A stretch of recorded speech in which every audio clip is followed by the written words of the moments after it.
Israel va a desmantelar el memorando de entendimiento y podría hacer algo tan drástico que toda la estructura de paz se vendría abajo, el posible asesinato de Mustafa Khamenei. Bueno amigos, esto es Transition Protocol y me alegra muchísimo dar la bienvenida a Alice Cranor al equipo, a este equipo realmente fantástico que estamos formando en el canal para traeros noticias que desde luego no se encuentran hoy en los medios tradicionales. Tampoco aparecen en los programas más populares, porque las noticias que recibimos provienen de fuentes privilegiadas y os las presentamos personas con décadas de experiencia ofreciendo la calidad de información que tanto valoráis.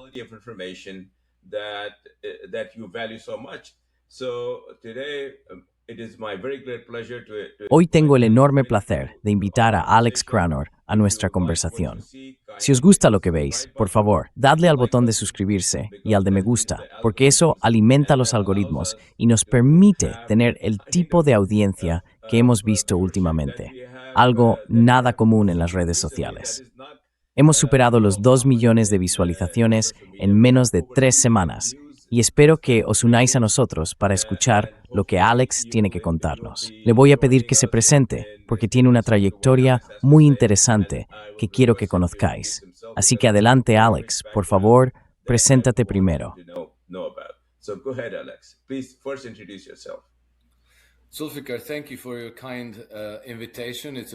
Zulfikar, gracias por tu amable invitación.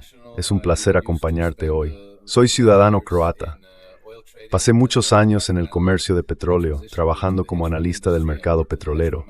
Después me pasé al sector de los fondos de cobertura y trabajé como gestor de fondos durante unos 15 años. También soy autor. Publiqué 3 libros que tuvieron la particularidad de ser prohibidos. Uno de ellos fue prohibido 2 veces, y era mi tratado sobre geopolítica, acerca de la relación entre Rusia y Occidente. Sigo activo en podcasts, conferencias y escribiendo en blogs y en Substack, y además tengo un canal de YouTube.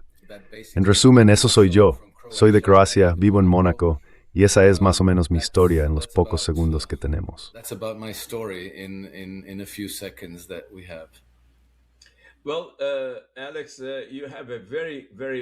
Bueno, Alex, tienes una trayectoria muy amplia y por eso quería invitarte.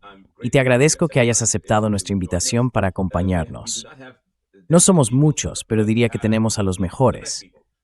Contamos con personas que cubren todos los aspectos de los cambios tectónicos que están ocurriendo en el mundo ahora mismo.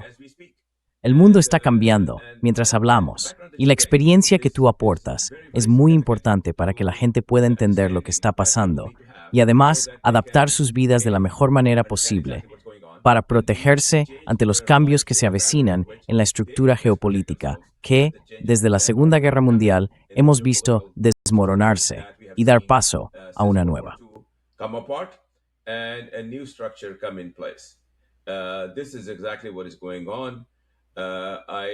Esto es exactamente lo que está ocurriendo. Te invito a hablar de lo que está pasando, especialmente ahora, con la guerra entre Estados Unidos e Irán, el memorando de entendimiento que está en vigor y el enorme esfuerzo que está haciendo Israel por desmantelar ese acuerdo y quizá llevar a cabo algo tan drástico que toda la estructura de paz se venga abajo. Me refiero a la posible eliminación de Mustafa Khamenei. Esto no es una novedad, pero la noticia que tenemos, porque contamos con acceso a fuentes de información privilegiadas, es que ese plan ha pasado de la fase de preparación a la fase operativa.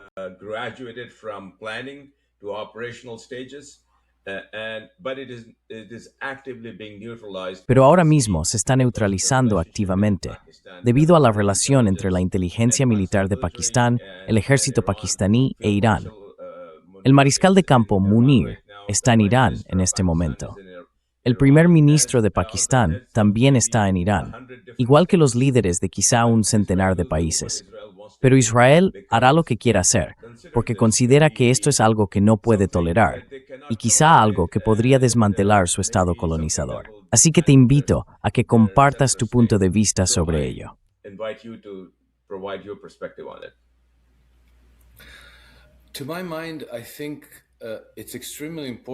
En mi opinión, es muy importante mantener el contexto más amplio posible de todos estos acontecimientos. Y como nos han dicho George Soros, Klaus Schwab y otros líderes occidentales, lo que estamos viviendo es un choque entre dos sistemas, entre dos formas de gobierno. A ellos les gusta presentarlo como un enfrentamiento entre democracias y autocracias, o entre sociedades abiertas y sociedades cerradas. Pero en realidad, lo que estamos viendo es un choque entre el modelo de gobierno occidental, neocolonial e imperialista, y todos los demás que no quieren someterse a él, que quieren conservar su soberanía e independencia y gestionar los asuntos de sus sociedades según sus propias necesidades.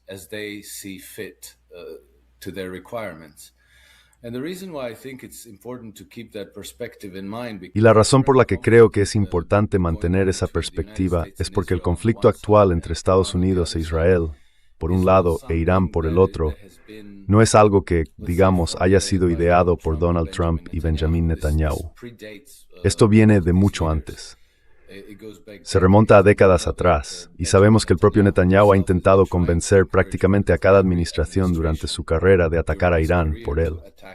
Así que, aunque Trump fue el primer presidente que metió la pata en este asunto, no fue el primero al que se presionó para atacar a Irán.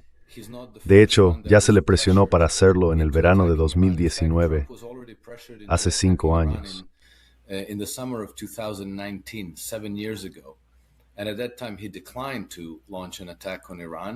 Y en aquel momento él rechazó lanzar un ataque contra Irán. Y también supimos entonces de dónde venía la presión para que atacara Irán, de la embajada británica en Washington, donde el embajador era Sir Kim Darroch. Los cables entre la embajada británica en Washington y el Ministerio de Asuntos Exteriores en Londres fueron filtrados por Anonymous, y descubrimos que Sir Kim Darroch era quien estaba orquestando esa campaña de presión sobre Trump, y que, después de que Trump se negara, estaban tremendamente molestos. Pero lo que decía Sir Kim Darroch era que creía que aún se podía maniobrar para que Trump atacara a Irán, inundando, como decían, el entorno de Trump con personas a las que él describía como susurros de Trump.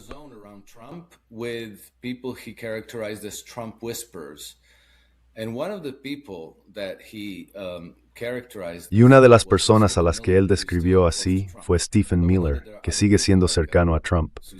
Pero sabemos que hay otras personas como Susie Wiles y, bueno, bastantes más, incluidos algunos de sus donantes y demás. No tiene sentido nombrarlos a todos. Lo que quiero decir es que la formulación de la política está en un nivel por encima del propio Trump. Así que, aunque yo soy de los que están profundamente decepcionados con Trump, tenemos que reconocer que esta no es su política. Él simplemente interpreta su papel, pero la política es anterior a él y por tanto debemos asumir continuará después de Trump. En este momento, creo que Trump puede que ya haya tenido suficiente. Pero todo el engranaje, toda la maquinaria que se ha movilizado para desmembrar Irán o para cambiar su régimen, para someterlo, para, digamos, y golpearlo hasta que se rinda ante este sistema neocolonial e imperialista occidental, will continue until it has been completely defeated. So it's not a question of whether Trump will. Así que no se trata de si Trump cumplirá el memorando de entendimiento, ni de si las negociaciones llevarán a la paz o algo parecido. Las negociaciones podrían llevar a una pausa, o quizá no, y enseguida empezarán a buscar la siguiente oportunidad para decapitar a Irán de alguna manera, ya sea mediante asesinatos, operaciones de sabotaje o algún tipo de guerra del opio, porque han usado ese método político con mucha eficacia durante los últimos 2 siglos para destruir incluso civilizaciones de 5,000 años, como China, y convertirlas en algunos de los países más pobres del mundo hacia los años 60. O quizá una invasión terrestre, revoluciones de colores, aún no lo sabemos, pero buscarán de forma oportunista cualquier manera posible de sacar a Irán del tablero.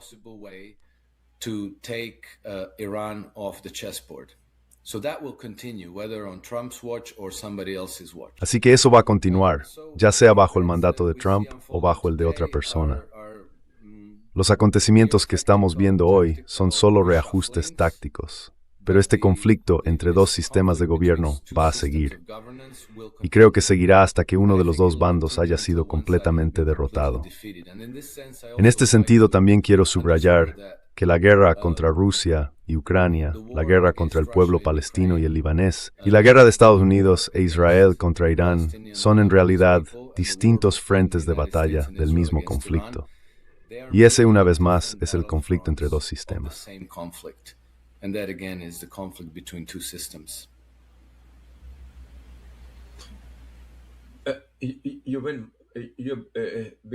Became mute for a second. Te quedaste en silencio un segundo. ¿Dejaste de hablar? No, sí, dejé de hablar. Vale, de acuerdo. Pues estoy completamente de acuerdo contigo, Alex. Totalmente de acuerdo. Llevo mucho tiempo muy metido en este tema. Pero desde que empezamos nuestro programa, nuestro canal, he estado hablando con gente que tú conoces. Pepe Escobar, un periodista que recorre el mundo entero. Larry Johnson, con experiencia en la CIA. Vijay Prashad, que dirige el Instituto Tricontinental en todo el mundo. Ya sabes, acabo de hablar con él. Y mi propio acceso privilegiado, que de verdad ha sido muy privilegiado, al más alto nivel, ha apuntado siempre en la misma dirección. Has all pointed in the same direction.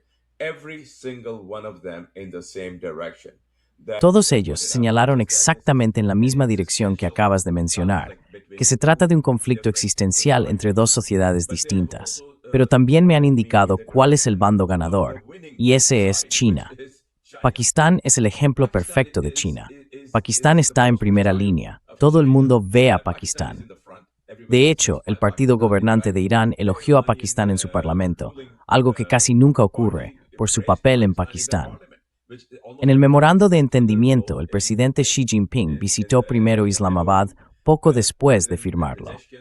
Antes de ir a cualquier otro sitio, no fue a ninguna capital occidental, ni a ninguna capital del Golfo.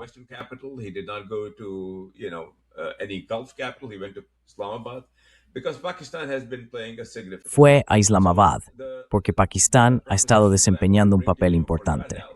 Así que la propuesta que quiero plantearte para tu análisis, Alex, es la siguiente. Yo entiendo, y creo que también buena parte de nuestra audiencia, que está muy bien informada, que esto es un conflicto existencial entre dos fuerzas. Y la sociedad occidental, liderada por Estados Unidos, que desde la Segunda Guerra Mundial ha sido dominante en toda esa región, está en declive. Esa es la visión, y China está ocupando ese vacío. Pakistán está proporcionando seguridad, ya sabes, a su manera, con el pacto que tiene con los saudíes y hasta donde sé, pronto también con los cataríes y con otros países.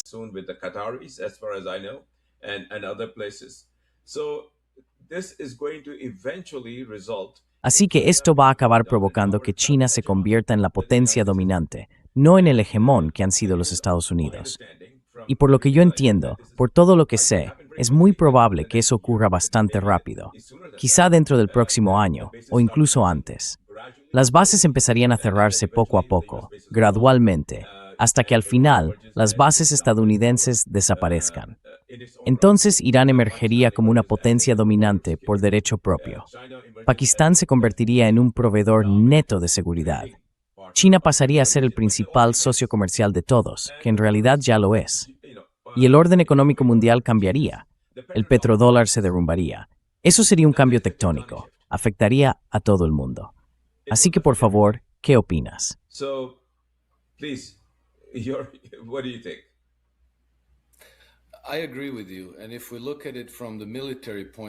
Estoy de acuerdo contigo, y si lo miramos desde el punto de vista militar, estoy completamente de acuerdo.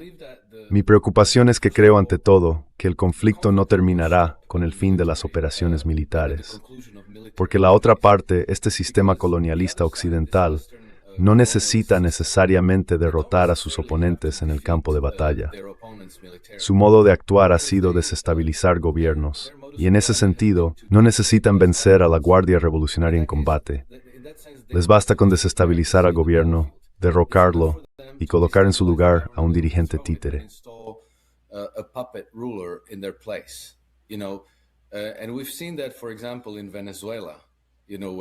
Y hemos visto eso, por ejemplo, en Venezuela, donde básicamente apartaron a Maduro, dejaron a Delcy Rodríguez al mando, Y parece que Delcy Rodríguez está cediendo ante todas las exigencias que le imponen.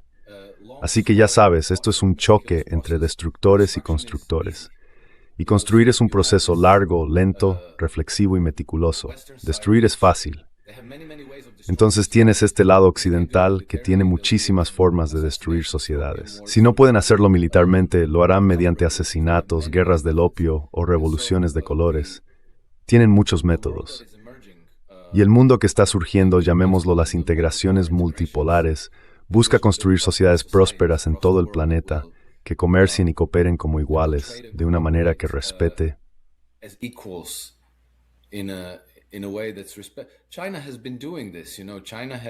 China lleva tiempo haciendo esto. Ha sacado de la pobreza a más de 800 millones de sus ciudadanos. En los años 60, China era literalmente el país más pobre del mundo y ha llegado a convertirse en una superpotencia. Y está claro que su modelo de desarrollo busca sacar a otras partes del mundo de la pobreza, porque consideran que es mejor tener vecinos prósperos. Así pueden comerciar mejor, porque se puede hacer más comercio con gente que tiene poder adquisitivo que con quienes no tienen nada. Tiene todo el sentido del mundo. Pero el otro lado, ya sabes, son destructores, y son muy buenos en eso, en destruir.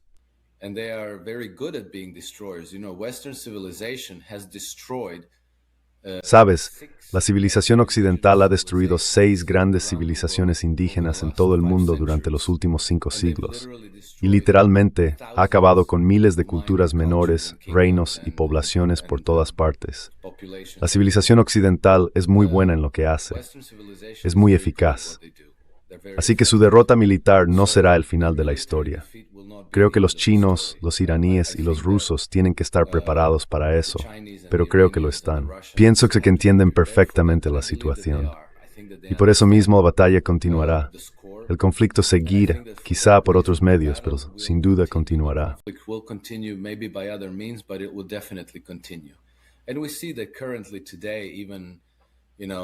Y vemos que a día de hoy, aunque siguen intentando mantener el memorando de entendimiento con respiración asistida y las negociaciones en marcha, la parte occidental continúa acumulando tropas, arsenales y armamento en las cercanías de Irán para darse la opción de otro intento.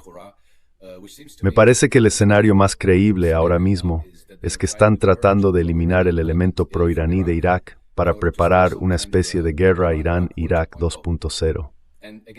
Y de nuevo, no necesitan derrotar a Irán. Lo que buscan es desestabilizarlo y luego dividirlo. La mayor parte de la riqueza petrolera de Irán está en las regiones del noroeste, que no son montañosas, así que serían relativamente más fáciles de conquistar. Y después podrían dejar el resto del país para que se fragmente, quizá por grupos separatistas, por grupos terroristas o por otros medios. Es casi como una corrosión que no deja de avanzar.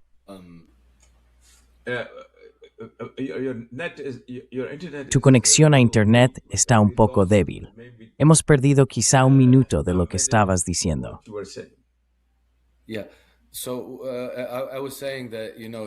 Sí, lo que decía es que parece que ahora están preparando el terreno para otro ataque contra Irán desde Irak. Y de nuevo, no necesitan conquistar todo Irán. Podrían darse por satisfechos, al menos temporalmente, tomando las regiones ricas en petróleo, que están sobre todo en el noroeste del país, en la llanura, no en las zonas montañosas, sino en los territorios planos, que son relativamente más fáciles de ocupar. Así que seguirán dándose todas esas opciones para desestabilizar, dividir y balcanizar Irán, y no van a dejar de intentarlo. Este sistema occidental que ataca a todo el mundo es como el óxido, no duerme. Siguen atacando sin parar.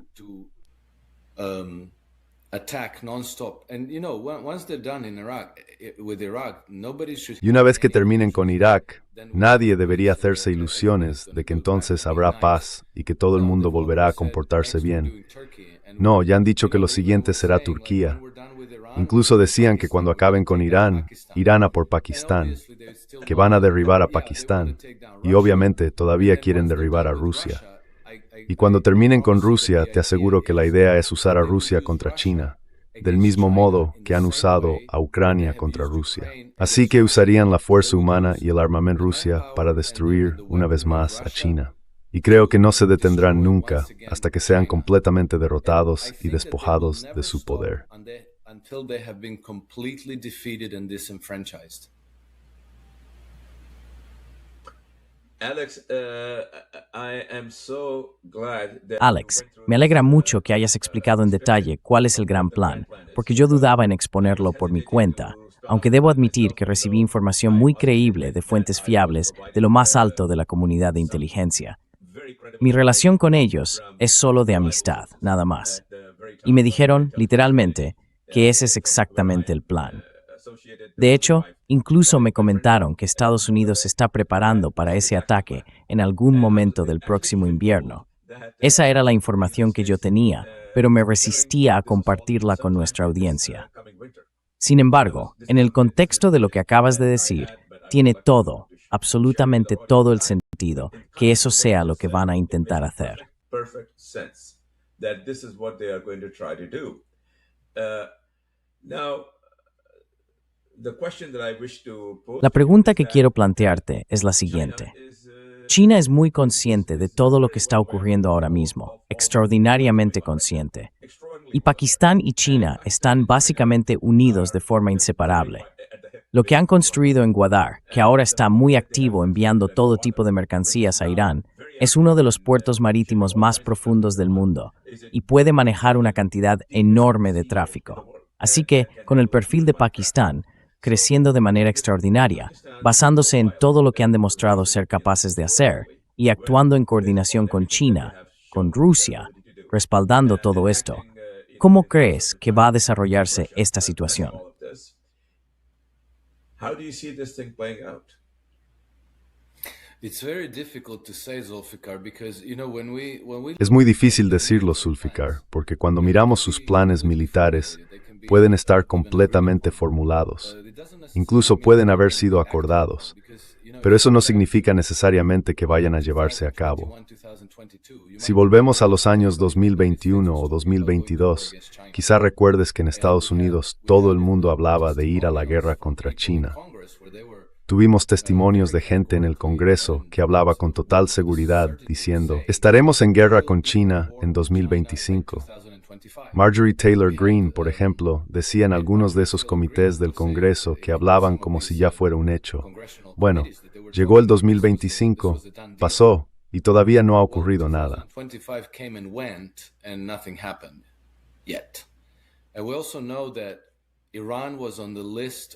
Y también sabemos que Irán estaba en la lista de 7 países que debían ser derrocados en 5 años desde el 2001, lo que significaba que Irán estaba previsto para un cambio de régimen en 2006. 20 años después, siguen intentándolo, pero no ha ocurrido. Creo que lo que es extremadamente importante en este momento es que potencias regionales como Pakistán e Irán, y grandes potencias como Rusia y China, han comprendido lo que se les viene encima. Y han entendido que tienen que trabajar por que dependen unas de otras, porque así nos, las irán y menen es una. Y un pautis subjetor y su arma. One country will be used as a bludgeon against the next one. So China understands that their future vitally depends. China entiende que su futuro depende de forma vital de Irán y de Rusia. Y creo que Pakistán está emergiendo aquí como un actor extremadamente importante, porque ha estado muy profundamente dentro de la órbita de Estados Unidos, y por eso conoce al enemigo muy bien. Probablemente sea uno de los socios más lógicos para incorporar y decir, mira, tenemos que crear defensas comunes. Si no lo hacemos, todos vamos a caer en esta decadencia que viene de Occidente y que intenta arrastrarnos a todos. Así que esto es como un frente que se está formando, ¿no? Y eso está haciendo que sea muy difícil para las potencias occidentales seguir usando el mismo guión una y otra vez.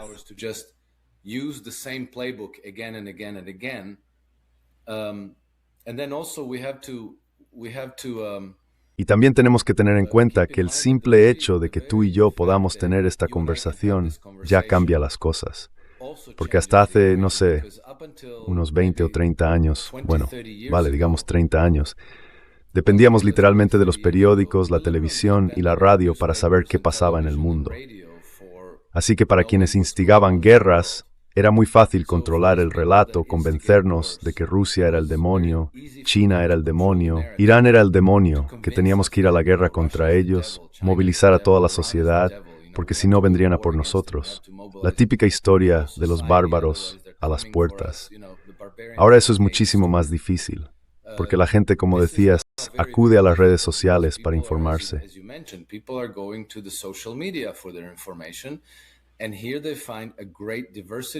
Y aquí se encuentran con una gran diversidad de narrativas. Y bueno, cada uno puede formarse su propia opinión. Nadie cree ya a los políticos en Occidente y casi nadie cree a los medios de comunicación tradicionales. Eso, la verdad, es algo completamente sin precedentes en la historia de la humanidad, algo que nunca había existido antes. Pero no hay ninguna posibilidad de que esto no cambie de forma radical la fórmula, la ecuación de cómo evolucionan las sociedades, de cómo pueden movilizarse para la guerra. Y vemos que los líderes occidentales están enormemente frustrados por su incapacidad para controlar el relato y por su incapacidad para movilizar a sus propias naciones hacia la guerra.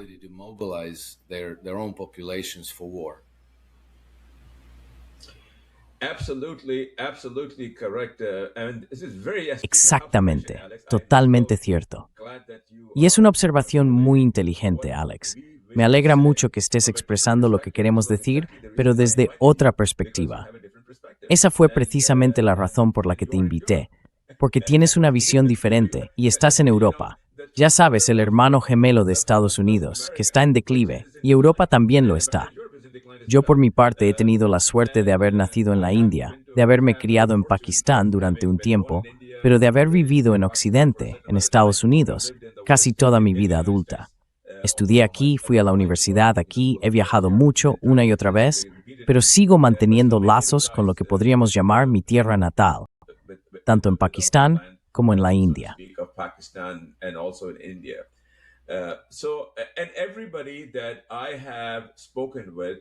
Y todas las personas con las que he hablado, que están en posición de saberlo, y hablo de gente que realmente sabe lo que está pasando, confirman al 100% todo lo que acabas de decir, Alex. Quiero decir, quizá lo sepas o quizá no, pero yo hablo con personas que están cerca de los jefes de Estado en varios países. Y lo mismo hizo Vijay Prashad, con quien acabo de tener una conversación, y que también habla con esa gente. Todos ellos entienden el juego. El juego se ha acabado. Las potencias occidentales no van a poder seguir haciendo lo que han hecho durante siglos. El juego se ha acabado. Y el cambio tectónico que está ocurriendo ahora mismo, mientras hablamos, es que Pakistán ha conseguido, con el respaldo total de China, por supuesto, que Arabia Saudí se aleje de la órbita de Estados Unidos.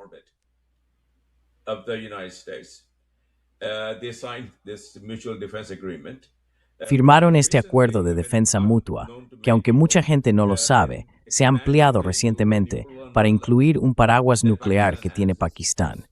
Y Qatar está muy cerca de firmarlo.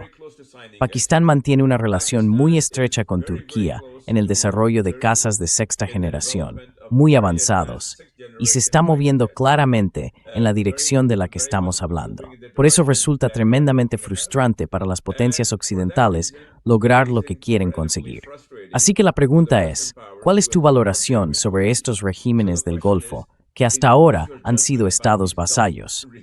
Si se alejan de Occidente, Occidente se derrumba.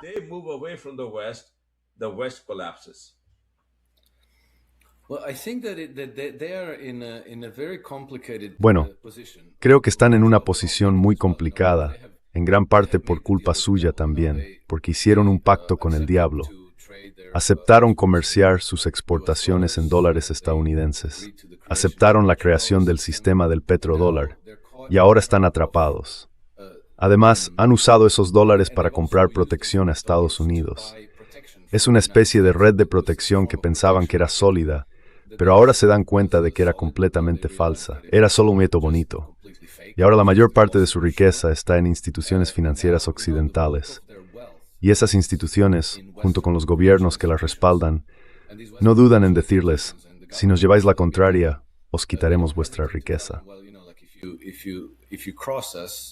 We're going to take your wealth. It's going to be taken away from them. Se lo van a quitar.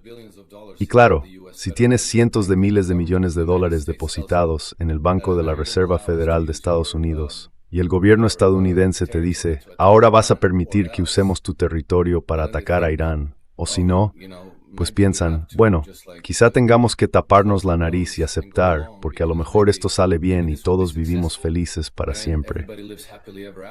Pero ahora han visto que no solo no ha salido bien, sino que el poder occidental ha demostrado ser muy, muy vacío, literalmente un tigre de papel. Así que ahora ya no tienen esa protección. Esa riqueza que tienen en instituciones financieras occidentales puede que tengan que despedirse de ella, pero tienen que seguir adelante. Ya sabes, la vida continúa. But they have to go on, life goes on. And you see when the tides are turning. Y se ve cuando cambian las mareas. Estar ahora en el lado equivocado de la historia podría costarles por completo su futuro.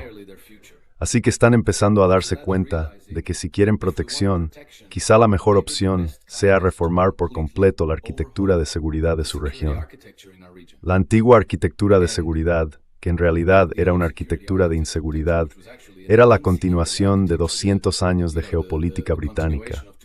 Enfrentar a todos entre sí, mantenerlos débiles, dependientes de las potencias occidentales para conseguir armas y crédito.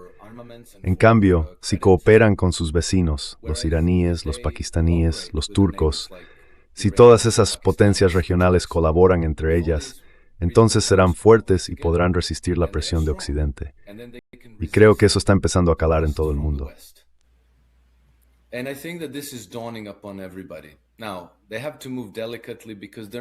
Ahora tienen que actuar con cuidado porque no están seguros de cuáles podrían ser las consecuencias. Las sanciones de las potencias occidentales podrían desestabilizar sus economías y eso podría desestabilizar al propio gobierno. Por eso temen ser derrocados, temen perder el control de los resortes del poder. Necesitan mucha tranquilidad por parte de Irán que les diga, mirad, no queremos hacer daño. Queremos ser buenos vecinos. Necesitan garantías de Pakistán de que realmente puede ofrecer ese paraguas de defensa nuclear. Y necesitan garantías de China de que tendrán acceso a fondos para el desarrollo, de que podrán comerciar con ellos y de que la prosperidad mejorará a largo plazo, que probablemente sea el factor más importante para asegurar la continuidad de esos gobiernos.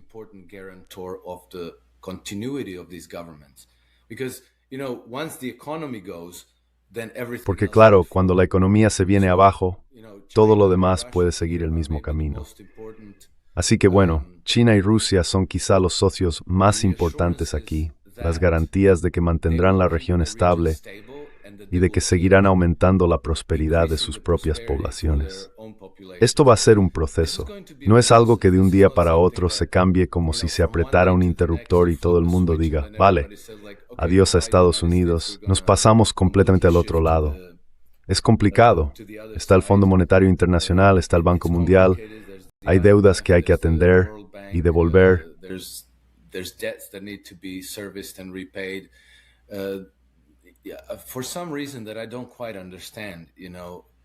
Por alguna razón que no termino de entender, todo el mundo le tiene un miedo terrible al FMI. Incluso cuando se dan cuenta de que los están engañando, aún así no se atreven a oponerse al fondo. Quiero decir, cuando digo que no entiendo por qué, en realidad sí entiendo el por qué. Lo que no entiendo es cómo funciona el mecanismo. El motivo lo podemos ver claramente. Cuando Bolivia, bajo el gobierno de Evo Morales, rechazó hace algunos años un paquete de ayuda del FMI, lo siguiente que ocurrió fue un golpe de Estado y el derrocamiento del gobierno de Morales. En 2015, cuando Yemen rechazó la mano amiga del FMI, entonces comenzó una guerra contra Yemen encabezada por Arabia Saudí. Es decir, Arabia Saudí actuó como intermediario.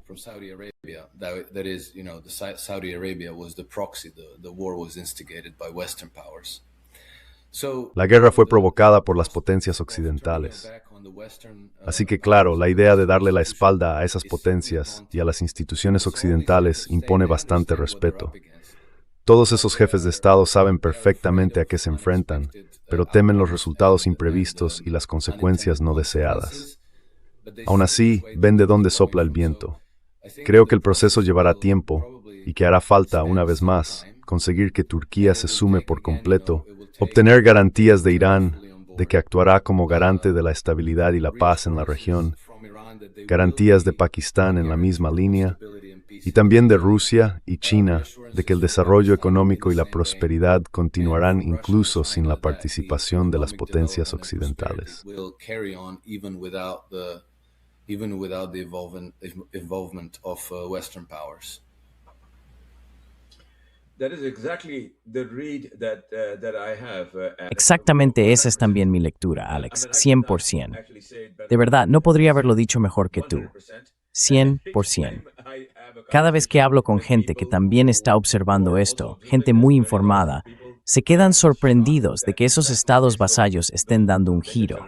Y yo les digo que todo lo que sé, todo lo que he oído, todo lo que he estudiado, indica que efectivamente están dando ese giro, que por fin se están alejando de sus amos, y que va a pasar un tiempo antes de que eso se note claramente.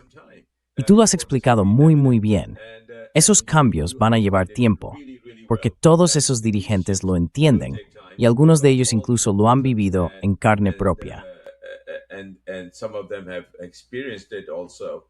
The wrath of the West when they don't toe the line. La ira de Occidente cuando alguien no sigue su línea y no quieren enfrentarse al mismo tipo de infierno, ya sabes, toda esa guerra que Irán ha sufrido durante casi 50 años. Así que el cambio va a llegar. Tenemos que seguir con esta conversación, Alex. Si no te importa, nos veremos cada semana. Hablaré contigo después de que termine este podcast para preparar nuestra próxima charla de la serie. Para nuestra audiencia, esta conversación continuará. Por favor, dadle al botón de suscribirse, dadle al me gusta, y os avisaremos exactamente cuándo estará Alex disponible en nuestro canal para ofrecernos la extraordinaria profundidad de análisis que acaba de mostrar. Alex, dame un segundo, pero no apagues todavía tu equipo, porque tiene que subir el archivo. Voy a detenerlo ahora, ¿de acuerdo? I'm going to stop the Sure, recording yes. right now. Okay.